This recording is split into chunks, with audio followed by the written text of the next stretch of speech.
Hello, everybody. Welcome to the National Parents Union. I'm Marisols. Today is Wednesday, August 5th, and this is the National Parents Union Nightly Restorative Check-in. Sorry, I was making sure that, that we had gone live. So welcome. Again, I'm Marisols. I am from San Diego, California. My mother is also born and raised San Diego, California, as are my daughters and my granddaughters. So I am the mother of Camerina, Emilia, and Sofia. I am the daughter of Irma and Abraham. I'm the grandmother to Isabela, Luna, and Cynthia Iliana. And I am the granddaughter to Camerina, Alejandro, Carmen, and Francisco. I'm also the wife to Daniel, and the niece to Yolanda, and the sister to Alex, Atia, and Cameron. So thank you for that moment to introduce myself and introduce the people, the names of the people who have poured into me, who have loved me, who have challenged me, and whose voice I represent. So thank you for that. We are going to start with our breathing technique. So again, Dr. Yoli Collier is the person who taught me the breathing technique. And she takes the show on Fridays. And she is going to have Entree, Hamp, I believe is his name, joining her on Friday. So make sure that you catch the show. And he has, I'm looking for my notes really quick, but he has done some really, really amazing work. And I know that she's really excited about having him. He's a professor at Georgetown University, and he studies infectious disease. He's an epidemiologist. So I know that they're going to be talking about COVID, but they're also going to be talking, I believe he also does some social, emotional, or some mental health components. And he just sounds like a really beautiful human being. So I hope that you can catch her show on Friday.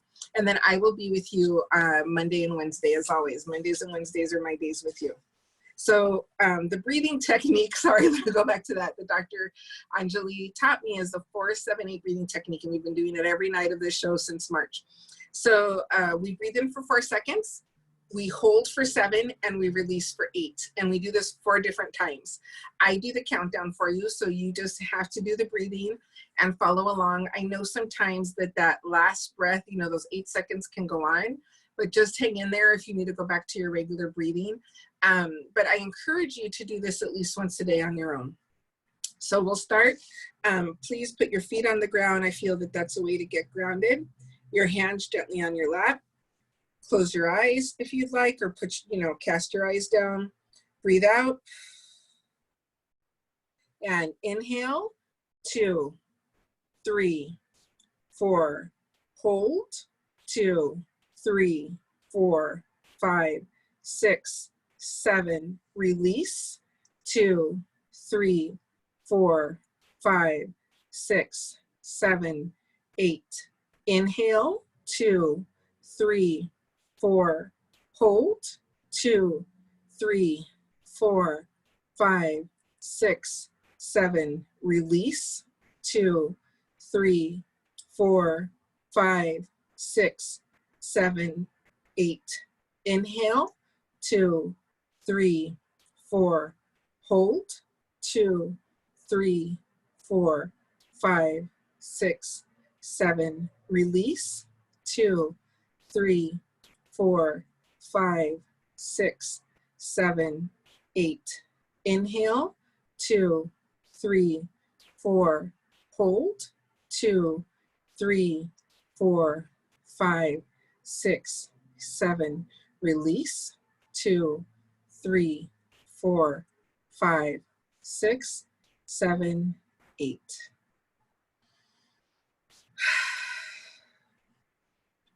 Thank you for joining me in doing that breathing technique. It really helps focus, it helps relax, and get us ready for the conversations. So I just had a couple of things that I wanted to let you know. One thing that I wanted to let you know, if you want to find out more about the National Parents Union, or you want to become a member, I do have a lot of people asking me how they can become involved. We have just gone live with our membership application. So we have a membership application for individuals. It's available right now in English and Spanish on our website. So npunion.org, I believe it is. If you type in National Parents Union, Google will take you, will let you know where it is. So we have also organizational membership. So those of you that work for organizations that want to partner with us, we have the application in there. And also we went live with our Every Family Votes campaign. And so we are trying to, guarantee our elections are very, very important. And this coming election, sorry. Woo, I got a little tickle in my nose. But the elections are very important. And so if you want to find out more about Every Family Votes, the information is on the website. We will be having a toolkit. So to help anybody who's organizing any drives for voting or voting registration, we have a toolkit that will be available. I'm not sure if that's up yet, so I promise to follow up. So with that, I want to welcome our guest for tonight, Yoli Collier. And let's see she comes on. I'm very excited to have her on. So Yoli and I usually don't do any introduction, but we work together at my last work at the county office. I'm going to go ahead and let her introduce herself. Hi, Yoli. Hi, how are you? I'm so happy to see you. Yeah, thank you for having me. So I'm going to give you the opportunity to introduce yourself, share anything that you would like about yourself, about your loves, about your passions, if you want to share about your family, your work, however you would like to introduce yourself to us. Okay, well, my name is Yolanda Collier, and I live also in San Diego. I'm originally from Pennsylvania, from Philadelphia. That's where I grew up. I live in San Diego with my son and my husband, Robert. What else? We love to travel. Our families are abroad, most of them. My husband's family is in Kenya, and my family most are on the East Coast right now. Yes. I teach at a girls' rehabilitation facility for the county office, and I work with at-risk youth. And my loves, I love my son. I love being a mom. I love to travel, and I am passionate about educating girls and showing them that it's a lot out there for them, positive. What is it that that took you to that? What is it that led you to your work? Well, it's funny. When I first moved to San Diego, I moved out here. I was going to, first I was at Grossmont, and I needed a job, and they had a job board there. And I was originally a nursing major. And they had a job there, though, working at a receiving home for abused and abandoned children as a TA. And at first I was really afraid because I had never been inside a public school before. My whole life I went to Catholic school. I was always afraid of public school because I was told that the kids there were always misbehaved. So I was kind of afraid, but I needed a job. I just moved out here, and I said I'm going to try it out. And I went. It was as a teaching assistant running a computer lab, and I loved it. And it was the first time really in San Diego that I saw a lot of people of color, and these kids look like people that I grew up with.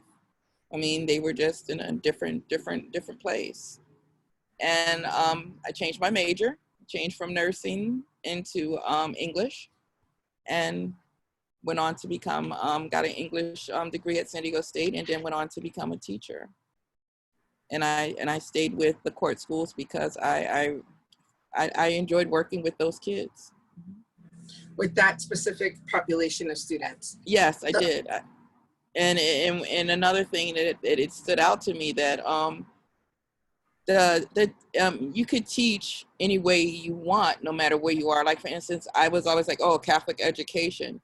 But it was just because that was the school that I went to. The method of teaching, no matter where you are, can be the same. It was bringing education to people who needed it and tried to find a better way of doing things. It didn't make a difference if it was a Catholic school or a public school or court school or whatever. It's still kids there that needed to be taught. And my kids also needed someone who cared about them. Mm-hmm. because working, with the population that you serve, sometimes there's a lot of generational issues. Yes. That come in and are the reasoning behind why, students are in detention facilities. Yes.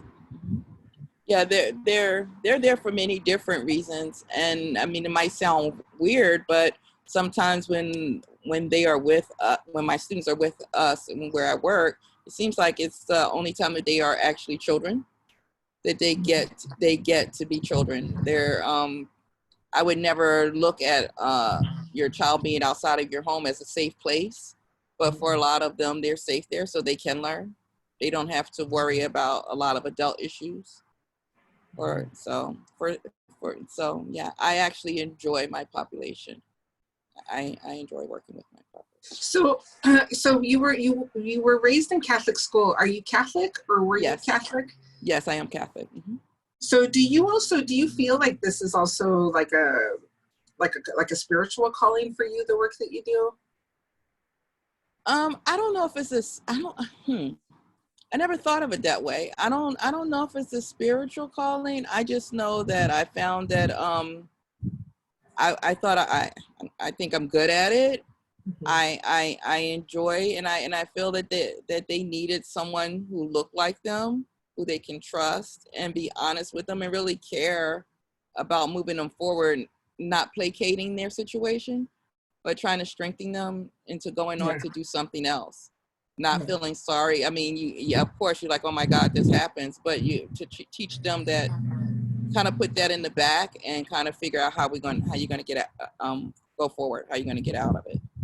I know there were people who I had worked with when I was in the juvenile court system that told me that they never looked at or wanted to know what the kids were in for, because they just wanted to focus on the human being that was in front of them and not have any of those, potential judgments around whatever. Yeah, but what happens, I know in my situation, what has happened, because I never wanted to know why they were there, but a lot of the times, if you're a constant there, they tell you. Yeah.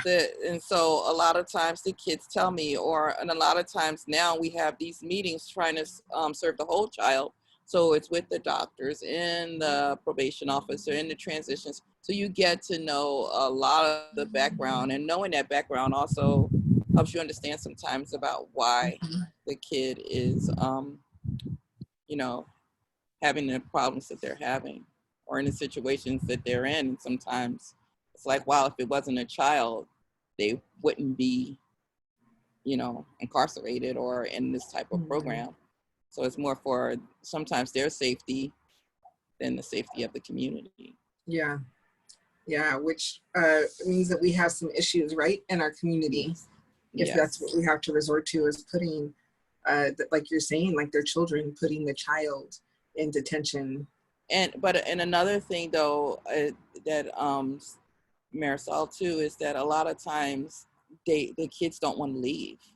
Yeah. And that was something that I know that a lot of people don't think about. It's like, wow, why would they want to stay? So then it makes you really think, like, home must be a really hard place if you'd rather stay here than to go home, because no matter how, we try to make it as comfortable as possible, but it's still not. When we have the idea of home, we all think of home as somewhere comforting, somewhere safe, whereas so many of the children that I work with, the young adults that I work with, home is not safe for them. So they don't see that same comfort. They actually feel more safe or more comfort where they are. So. There was something also, I think, about being in the girls' side, that it's also very, it's all women, Yes. So like all the staff is women. I know that there are some, I know like my staff were males that would go in, but they had to totally be vetted. But I think that's another component of the, of being able to build that,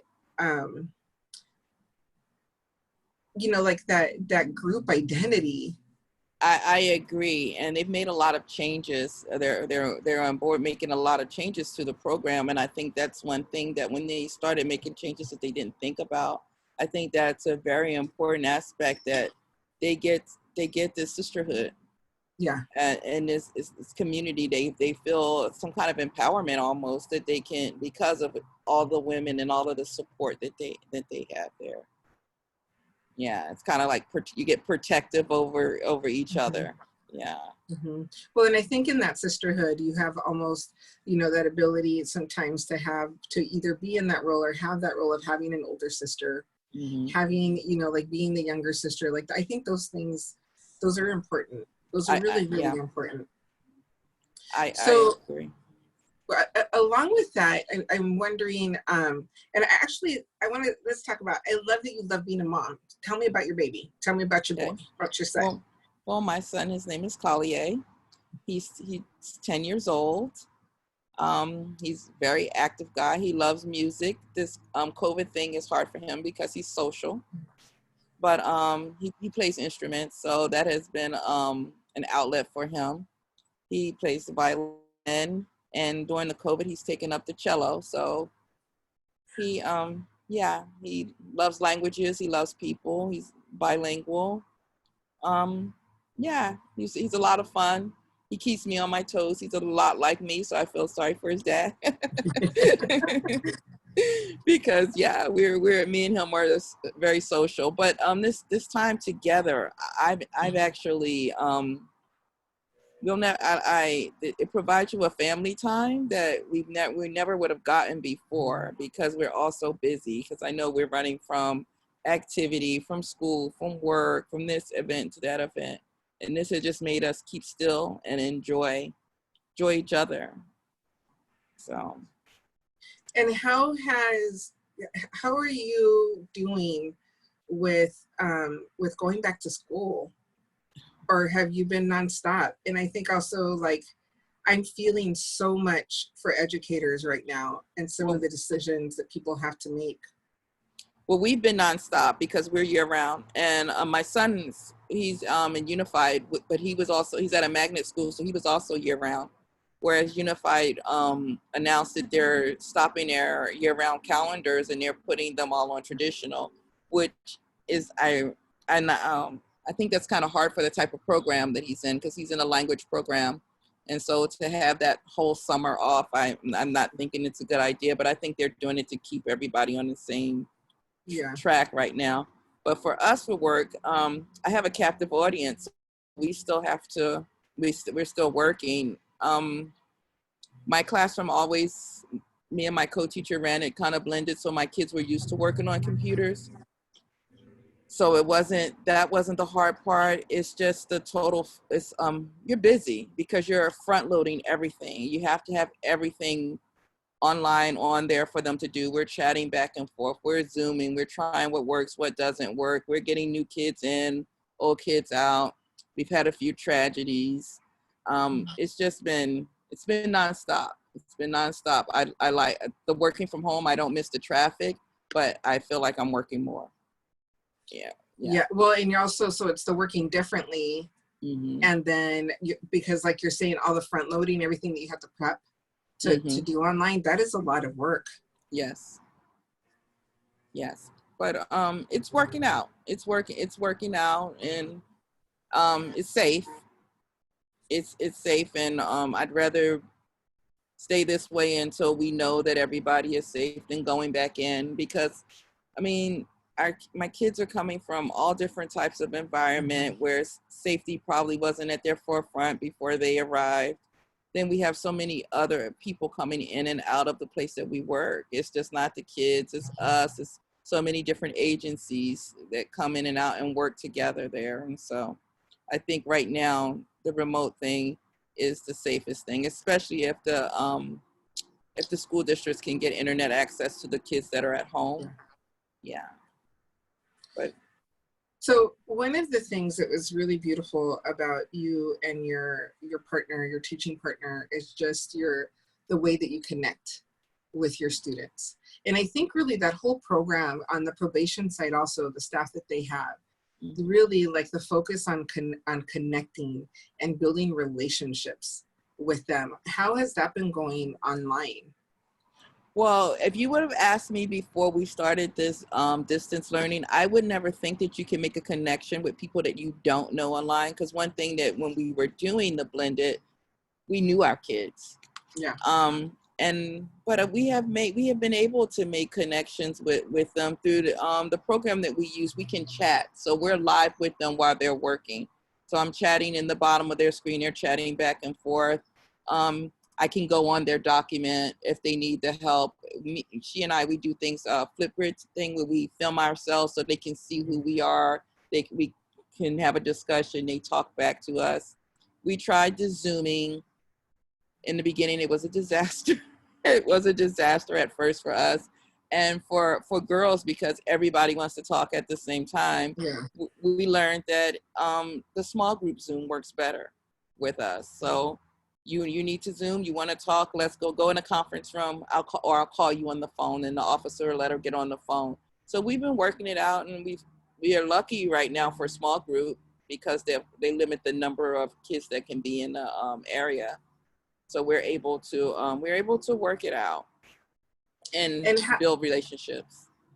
And that, I think, that's what's critical. That's the piece that makes the difference. Especially, the isolation that I think people feel when they are in detention, because, and then you add the COVID component can be very isolating. So being able to reach out and connect is so critical. And it's important. Funny that you say the isolation, because I was talking to my co-teacher. We had a student who was released, but she was still on my computer as listed as my kid. And she was home, and she got on the network, and she starts like chatting with me. And I'm like, I thought she was gone. And so she said, "Oh, teacher, I'm not in your classroom anymore, la, la, la, la, la." And it occurred to me that she just wanted to talk to somebody. So even at home, she was isolated. Yeah. I'm sure her parents were probably at work or whatever. And so I told her, I'm like, well, I'm going to have to remove you from my site, but I'll let you know who your new teacher is, because she went to a community school, know who you are, and maybe you can, chat with her. But I thought it was sad, because I'm like, wow, she had more people to talk to, inside than she did when she went home. Well, and I think just that, like, the benefits of being inside, right? Yes. Some of them, one of the things that has continued to stay with me, and this has been over years, I did this like overnight camp this was like in 2003, so 17 years ago. And it was with this, they used to be called the NCCJ, the National Conference of Christians and Jews, became something else. But they had this camp. And so we had kids from all over San Diego. And one of the things that just got me, at the camps, it was like at the local white camp, and they make like hot dogs and beans, and it's all like canned food. But one of the boys who was there participating, and they were all high school aged, and he was pretty small for his age. He just talked about how much he appreciated the food, and how much he appreciated having, like, because we had breakfast, we had snack, we had lunch, we had snack, we had dinner. And he was like, this is the best I've ever eaten. And so that always stayed with me in my mind and in my heart. And I think also like that transition, like, the work in the detention facilities, like there's a schedule, there's a lot of, there's structure, there's food, you're not worrying about, there's things that, like basic things that kids don't have to worry about.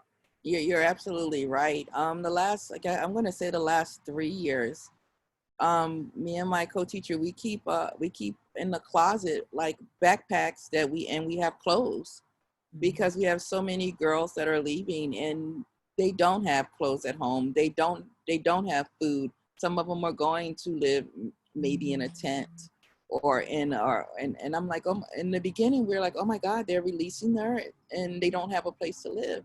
But then you say, is it fair to hold on to someone's kid because they don't have a home? And so it's really hard here. I mean, it's a lot of people don't have things. And like I said, my kids are coming from a lot. I mean, we have some kids that come from wealthy families too, but the majority of them are coming from a place of need. And those needs are met when they are there. They get reprimanded if they do something wrong. They get kudos when they do something great. We celebrate you. We give you honor roll. You get noticed. You know what I mean? Someone helps you with your homework. Someone cares if you do your homework. You get clean clothes. You're warm. So you can go on outings. You can join sports. So it's something that some of them don't have, unfortunately. One of the things that I loved being able to do was I had one of my staff members was teaching a work readiness class. Okay. And I would go in to do mock interviews with the girls. Mm-hmm. And just being able to connect with them and then also, give them that feedback, because part of it, I think the change and the transformation is being able to work.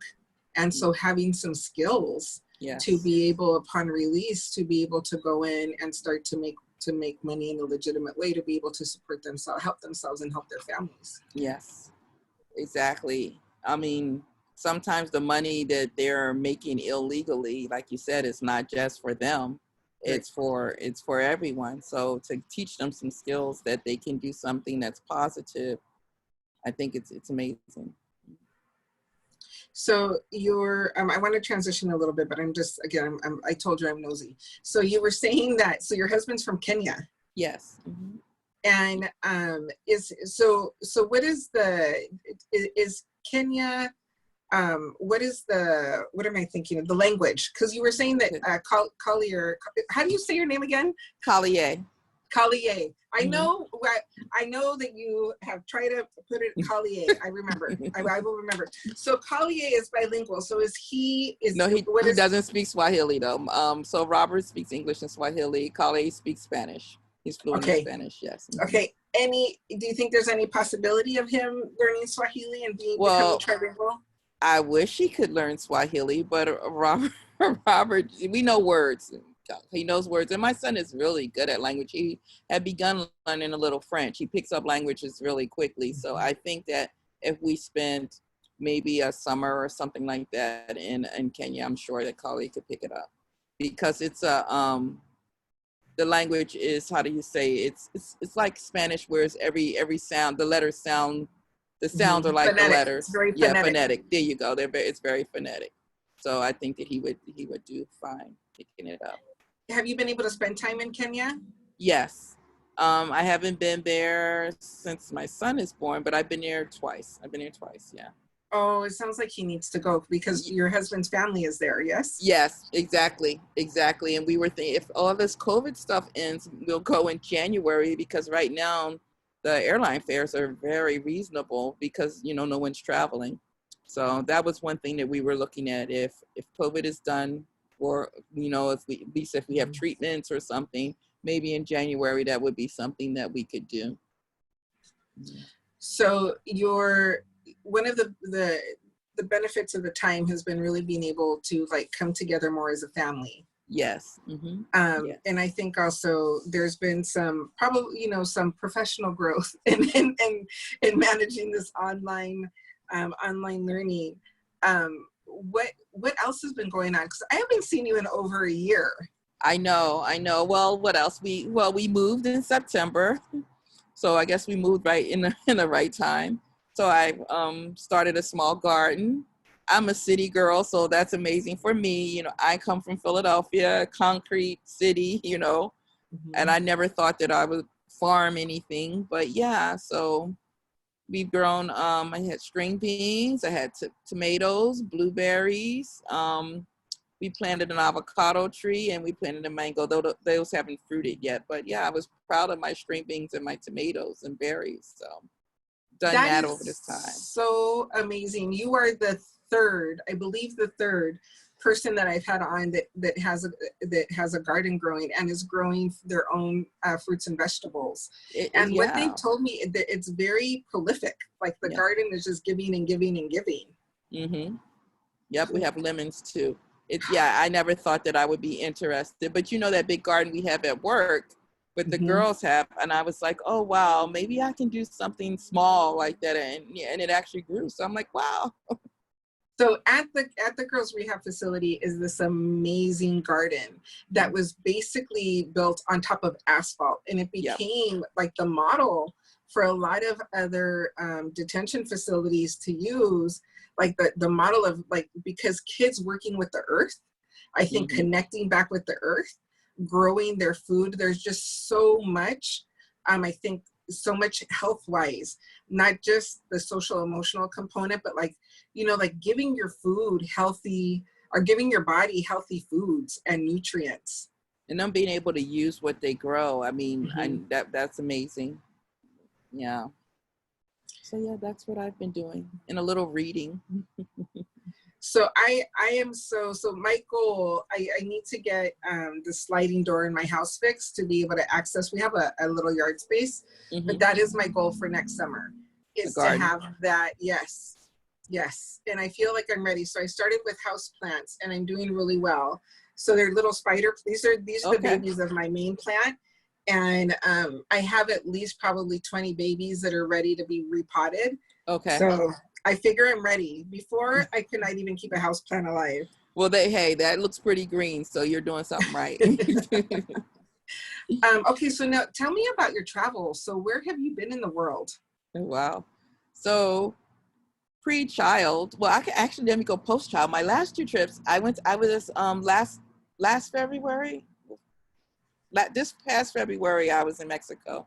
But the February before, I was in Colombia. I was in Cartagena, and I loved Cartagena. That was my first. I didn't know what to expect, and I went, and I loved it. And I will definitely go back there again, and I will take my child. It was safe and beautiful. I've never seen a country outside of Africa that celebrated their Blackness so much.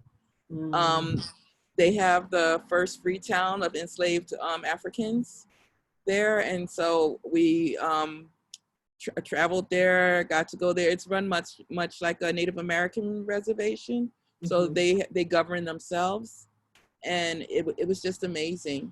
And food was great. The people were very kind, and you know, it was funny. People will come up to you, girl, why you my color? You know, so yeah, and so it was. I enjoyed myself. It was beautiful. The beaches were nice. You had to go out though. In Cartagena itself, it was a lot of seaweed and stuff. But if you go out further, you can take little boat rides to the Caribbean side, and it was the water was lovely. So who are you? Are you traveling by yourself? Just you and your husband? You and your friend? Well, this trip I went with my cousin and one of my coworkers, Alicia McBride. So we went together to Colombia. But before my child, I used to travel a lot alone and with my best friend throughout Europe, because I went to school in southern Italy for a while. So throughout Europe and been to Southeast Asia, and to Kenya. That was Africa. Yeah. So Yolanda, how many languages do you speak? Fluently, I speak English, but I speak bits and pieces of Italian and Spanish. Yeah. You just like flew over. I went to school in the southern Italy. Yes, I did. You have got to tell me about that. Okay. So there was a language school in an area in Italy called Calabria. You know how Italy is built like a boot, and Calabria is the toes part. Okay. And it's the south of Italy, and they had a little language school there. And when I was at State, Italian was the language that I took. And when I grew up in Philadelphia, we had lots of Italians. So I'm like, okay, that'll be my language. And me and my best friend was traveling, and we met some people, and we became friends with them, came back home. And then the next semester, when I was looking through the travel abroad, I'm like, hey, I know people that live in this town. And so I emailed them, and the girl was like, oh, well, my mom lives there. My dad died. She's in the home alone. Why don't you go and see if you can stay? So I stayed with that family. The first year I went, I stayed with the mother for maybe 2 weeks, and then I stayed at the school for 2 weeks.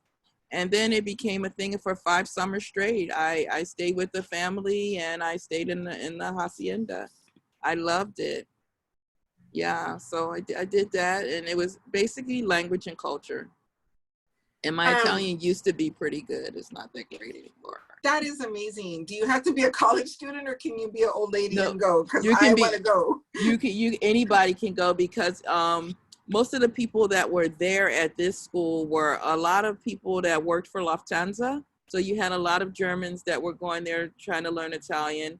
It was only two Americans there, two, yeah, me and another girl who I still keep in contact with. And everyone else it was Germans, a few Australians. Yeah, I loved it there. And so I did it five years, and I wanted to go to a place where no one spoke English, Yeah. because if I was in the north of Italy, when you walk in and they see that you look different, they're going to speak English to you. So in Calabria, very few people spoke English. So I had to learn, yeah, so I And loved you it. did And that for 5 summers. That I is did it for five amazing. summers, and I did it. I was by myself the first year. I was scared. I'm like, oh, but it worked out, and it was great. I met amazing people, and I loved the experience. Yeah, and And are you still in contact with that family that you stayed I, with? I am still in contact with them. The mother died in 2010. No, 2009 she died, but I'm still in contact with her, with the son and the daughter, and they're my age. So yeah, we still Facebook. And she has a niece also. The niece was the only one who spoke English in the house. So I still have contact with Manuela also. Yes. So That is so beautiful. That is they were so. nice people. Yeah, but that's one of the things that I want for my children, for like all people to have the opportunity to do, is to be able to go and like really be and live in another country, even if it's only for short periods of time, for 4 weeks, 5 weeks, but it's a different experience. It gives you a different perspective on the world. You learn so much about yourself. That's most of the time when I travel, I like to stay where the people stay, because I wanna know the culture. I want to know about the people. I want to know what they do. I mean, the resort is nice. I mean, everybody wants to relax and have a good time, but in the resort, you normally meet other Americans or Canadians or Europeans or that kind of thing. Whereas if you're Airbnb in it or staying with a friend or that kind of thing, you're in and you see how the other people are, how everyday life is. So what are some things that you learned about life through your travels? Like, what are some of your lessons? I learned that you can learn how to trust yourself when if you're traveling alone, and you learn how to trust yourself. Most people are basically kind, but trust your instincts, and that we have a lot in common with each other. I learned that food is normally what I call colored people's food or poor people's food, because people of color, the staples are the same Mm-hmm. of the food. You might just use it differently, but yeah, you connect with people through food. And I've met some really nice lifelong friends through travel. Yeah, yeah, and appreciate where people come from. You know what I mean?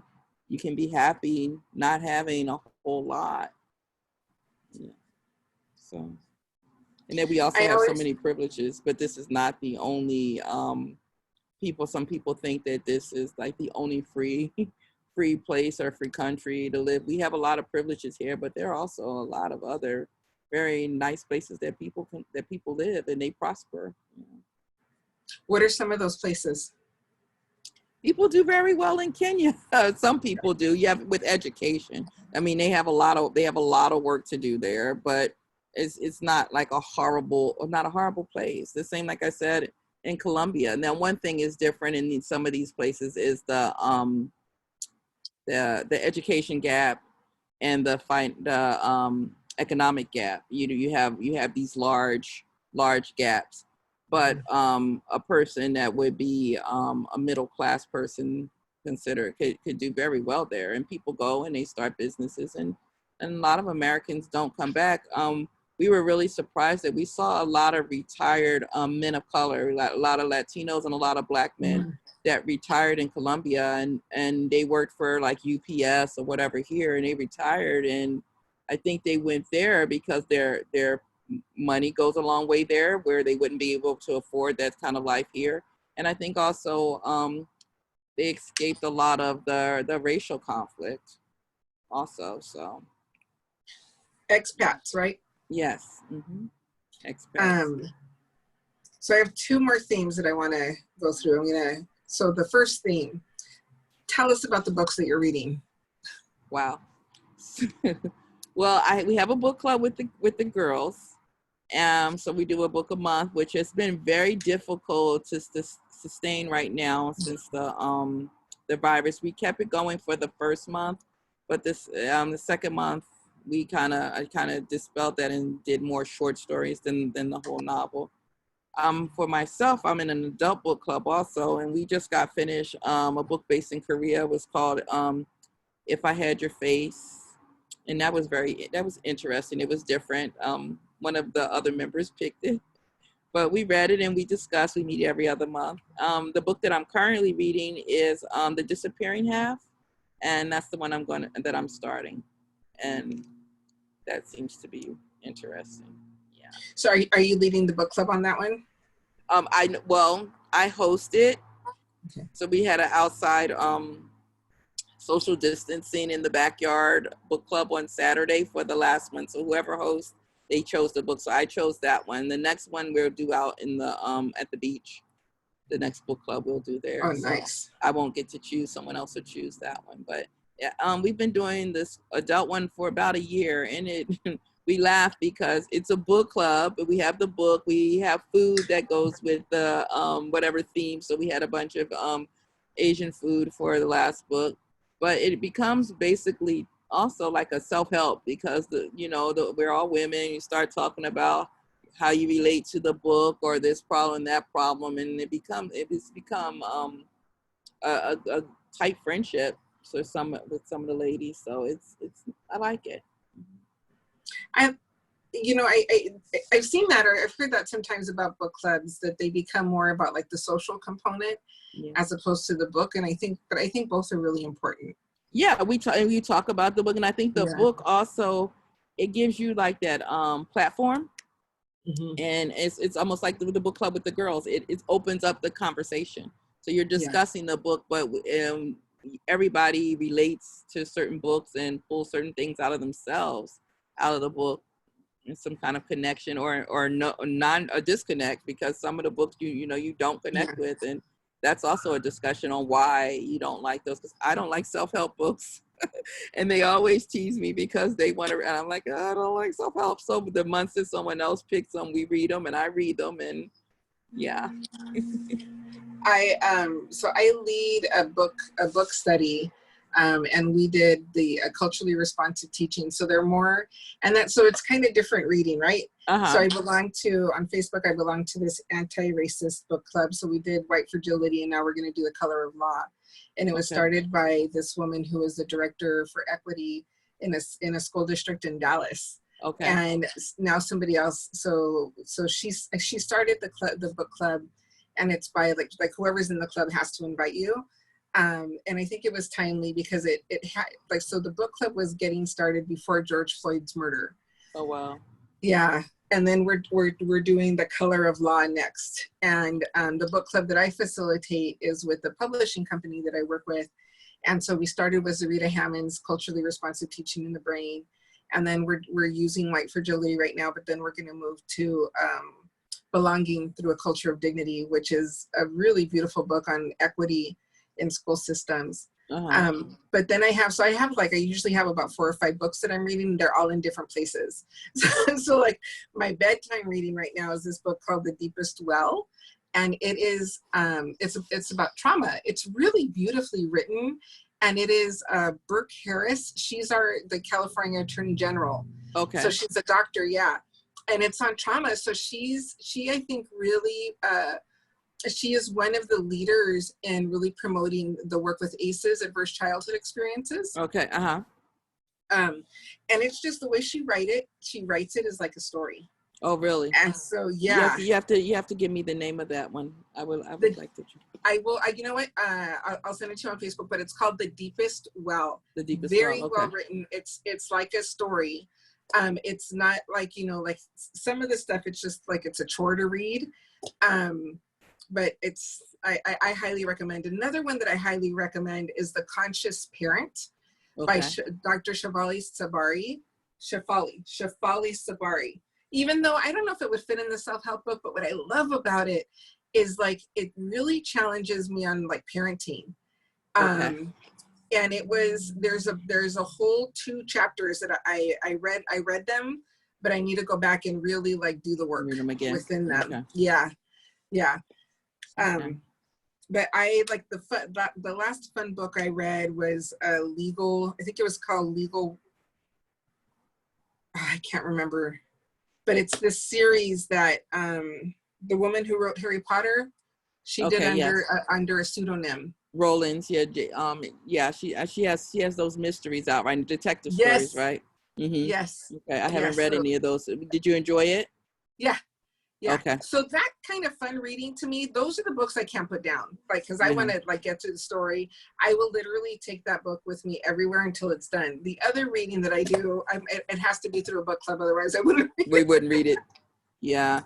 They get a lot of money out of me these days because I have the actual tangible copy, and then I have the audio that I'm listening to in my car, and it's like, and then I have so I'm like, I'm buying the same book 2 or 3 times. You know who got some money out of me is Zarita Hammond with the Culturally Responsive Teaching in the Brain, because I love it so much. I bought it for like 10 people. There you go. And then I bought it, then I gave my copy away. So I bought it for myself like 3 times. Yes. I need to have a conversation with her and be like, boo, you need to take me out to dinner. Like something. Okay, so my last question for you. So please, before I go, let me know if there's any great books that you're reading that you recommend. Okay. So on Facebook. Okay. Let me know. So my question, like, I'm just really interested. I think you've touched on some of the pieces, but really, like, how do you take care of yourself? What are the things that you're doing to take care of you, to take care of your heart?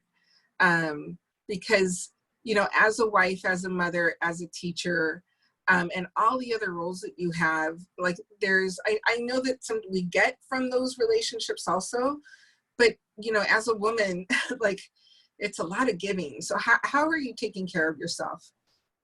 Well, let's see. How do I take care of myself? First of all, having female friends, having girlfriends that you can call and talk to and, you know, be honest, be yourself with. That helps so much to be able to just talk, have people to bounce things off of and to listen. You can't get a massage these days, so that's out of the question. But I walk, I jacuzzi.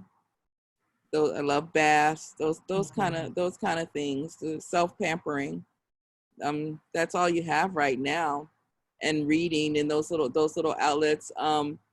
Zoom has been great because I've been able to, since everyone's home, childhood friends that I've been friends with forever in Pennsylvania, we Zoom once a week. We do this workout class. One, she's killing me. I hate working out. That's not my thing. But one of my friends, she acts like a drill sergeant. She's a retired cop. And so we do these little workouts on Tuesdays. So those kind of things, those little fun things, a little extra thing for yourself. But yeah, I guess that's how I do it, I guess. I get through it. Yeah, because it's a balance with everything that we carry, having to figure out how to pull those things in. I discovered the joys of baths because I'm a shower type person. But I discovered the joys of bath when I think somebody had gifted me a bath bomb. From Lush. Yes, I love those. The ones with the flowers come out. Yeah, I love Lush. But everything. Oh my goodness.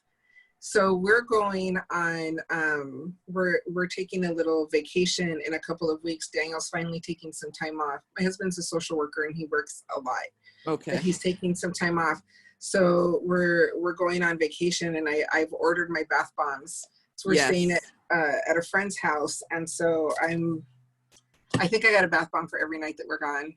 Hey, you know what? The baths, it's just like when you get in that hot water, it's just like all the stress. It's amazing. I love it. Robert thinks I'm crazy. He was like, he's a shower guy, like you just said. But yeah, I love baths. It's very healing. There's a healing sensation that I feel like can happen from being submersed in water, which is different than just, like, because it's very functional. For me, showers are very functional. You get in there, you deal, you handle your business. And I mean, the water feels good, but the submersion in the water is different. Yes, I agree. It's like it takes the stress away. So I'm gonna be engaging in some of that self-care. There you go. So my friend, if there's anybody that, like, one of the things that you shared around, that you get close together for your girls, if there's anybody that wanted to connect with you and maybe help out, is that a possibility? Yes, yes, it is. Sure. So how could somebody connect with you? What would they be can your email you my email do I give it to you? You have my email, EDT606 Collier, which is COLLIER @yahoo.com. So what I'm going to do is I have to when I reshare this, I'll put a little note and I'll add your email to it, just in case anybody is interested in donating. But before we go, is there any last words, anything else that you would like to share or say to our audience? Well, thank you for having me here, and I think this platform is beautiful. That you get to sit and talk and connect. It's like hanging out, talking to a friend, and I'm glad you're doing this. And thank you for having me. Yolanda, when we went on that trip. That was a great learning experience. That was one of me and Alex talk about that all the time. That was, although, the situation was kind of different from time, but the learning from that trip and the bonding from that trip, I hadn't had that experience through work before. I enjoyed it. Yeah, me too. And I will always remember and hold our conversations in my heart. So I was really excited when I asked and you said yes, that you would come on, just to give us the opportunity to connect. Because, even when we continued working together, we would see each other and we were always very happy to see each other, but we just didn't make that time to connect and find out, like, how are you doing? And I know we talked a lot about your son, Collier, and how, he was little then. Yes, he was. I think he was like 2 or 3, right? That was in 2016? Was it 16? Maybe? Well, he's how 15 or 16? It was 2015, because it was when I first went there. So he was 6. He was 5 or 6. Yeah. 5 years ago. Wow. 5 years ago. It was 5 then. Okay. Wow. Time goes by so quickly. It does. So I'm just glad that we had the chance to connect, and also that our audience and our viewers get a chance to know you and just hear about the beautiful life that you lead. Thank you for being with us. Thank you for having me, Marisol. Yeah. Thank you. Big hugs. Big hugs, big hugs.